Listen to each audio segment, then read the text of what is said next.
金曜日の夜、いつものように飲みの席で上司が突然重い口を開いた。俺の嫁の相手をしてくれないか。この言葉に私はビールが喉を通らなくなった。私の名前は近藤聖也。どこにでもいる平凡なサラリーマンだ。この上司とはプライベートでも親しくしており、家族ぐるみでの付き合いもある先輩だ。彼からの突然の依頼に私は困惑するしかなかった。彼の悩みを聞くと ED に苦しんでおり、それが原因で妻との関係が冷え切っているという。私は戸惑いを隠せずに、それって具体的に男女の仲ってことですか？と尋ねた。彼の顔には痛みがにじみ出ていた。声を震わせながら彼は言った。彼女がそう望むなら、それも仕方がない。彼は妻を愛しているが、自身の問題で関係が悪化していることに深く罪悪感を感じているようだった。頼む、お前にしか頼めないんだ。私は返答に窮し、心臓が早鐘のように鳴り響いた。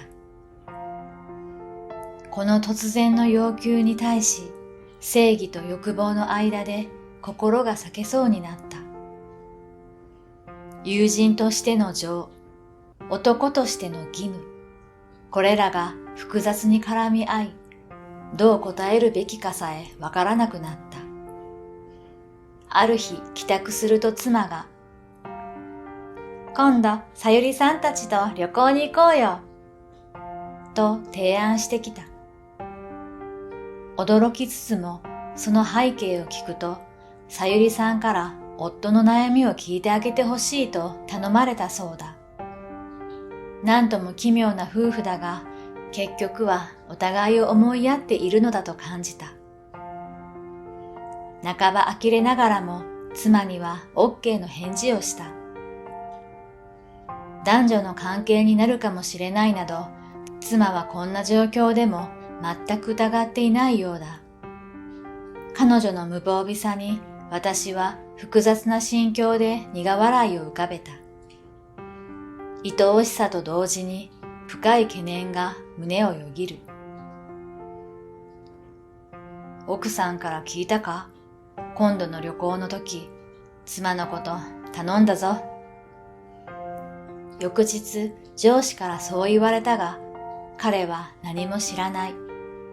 私は、何があっても責任は取れませんよ。と念を押し、少し楽しみにしながら旅行の日を待った。旅行の朝、心臓の鼓動が耳を打つような感覚に襲われた。不安と期待が交錯する中、私はゆっくりと呼吸を整えた。集合場所に足を踏み入れると、そこには美しく着飾ったさゆりさんが立っていた。彼女の一挙一動に心が動揺した。彼女は先輩とは9歳差で、まだ40代前半。普段からその若々しさにはいつも心を奪われる。だが今回は普段よりも気合が入っていて、なおさら彼女の姿に圧倒された。横にいる妻も普段よりも気合が入った装いと、珍しく緊張し、何か決意しているような目をしていた。じゃあ今日はよろしくね。私たちは夫婦別々に車に乗り込み、先輩の車が先に走り出した。